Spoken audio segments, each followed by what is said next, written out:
Happy first day of summer. Summer solstice hit at 7:58 a.m. and we saw a high in Sacramento of about 85 degrees today, well above where we have been for the last week, really, in those temperatures in the upper 70s and low 80s. But take a look at the first day of summer temperatures. Typically around June 21st, we've seen the hottest high of that date at 111 degrees.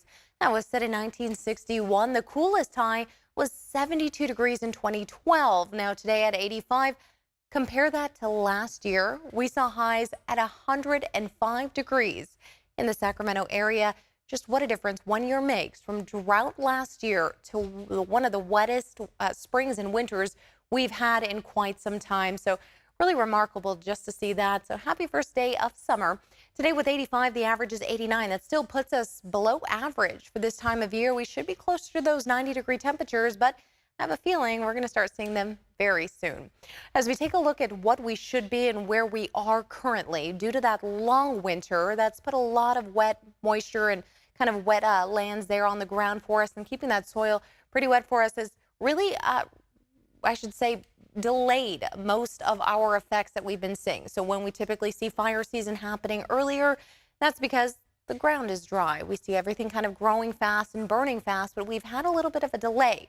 Good news for us, because typically in June 4th, we usually see our first 100-degree day. We haven't even had one of those yet this year, but we may be getting close. Now, the earliest time that we have seen a 100-degree day has been May 4th, and the latest is July 12th, 1998. We're going to have to wait and see whether or not we actually rival that, or do we get close to that July 12th date, or maybe even beat it as the latest 100-degree day of the year. We'll have to wait and see.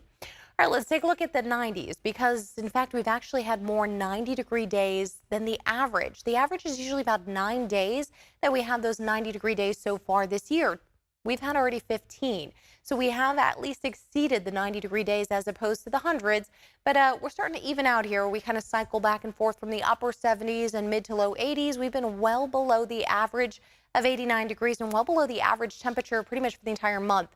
Of that, 16 days this month have been below average. So just to kind of put that in perspective for you, we'll see cooler, breezier conditions for your Thursday.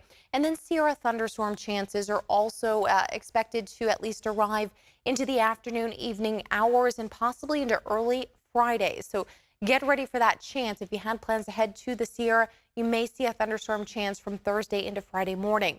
Now, still well below average temperatures continuing in the forecast for at least the next few days. But could we see a heat up on the way? Well, we may.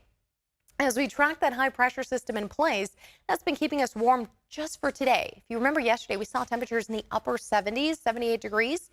Today we were at 85. Now we're going to go back to those upper 70s again as this high pressure system shifts to the east. You can actually see some faint kind of colors there of those clouds. That's going to start making its way across, actually bringing us some cloudy morning for your Thursday. And then we'll gradually see some more sunshine into the afternoon. Well, meanwhile, the clouds are going to kind of head their way up toward the Sierra. Take a look at this. As you kind of see the clouds moving in Thursday morning, by 5:30 p.m., everything clears out and we're already seeing sunshine by the afternoon. But in the Sierra, you see this line of potential for thunderstorms. As they get more yellow and red there, that's a little bit more intense. But otherwise, we could just see a quick little shower pushing through that area. And it continues into early Friday morning. You're looking around anywhere from 1 to 3 a.m. They continue to shift over the area here from Nevada over the Sierra Crest and back and forth. Otherwise, in the valley, by 3 a.m., we could also expect to see some more cloud coverage moving our way. Partly cloudy skies to mostly sunny. As we start approaching the weekend, things start to clear out a bit. But we are expecting to see, with those thunderstorm chances, an onshore flow and a trough arriving. That's going to bring us some wind gusts, and those winds will start picking up for us again in the afternoon, evening hours. Some of the strongest winds anywhere from 6 to 7 p.m. As you can see, about 15 to 20 mile-per-hour winds, and really picking up there through delta spots, even as high as about 30 to 35 mile-per-hour winds, and those wind gusts through that delta into the evening hours with those shades of pink.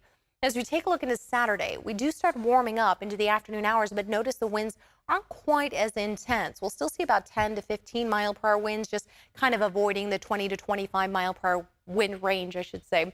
As you take a look at our 10-day forecast, this should be a little bit of an indicative factor for you that temperatures are gradually rising. As we start getting through the weekend, mid-80s, still, again, below average. Remember, the average is around 89 degrees.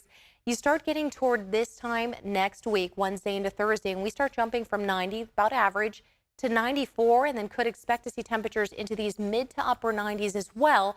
And who knows, we may even approach 100-degree temperatures as we get closer to the 4th of July.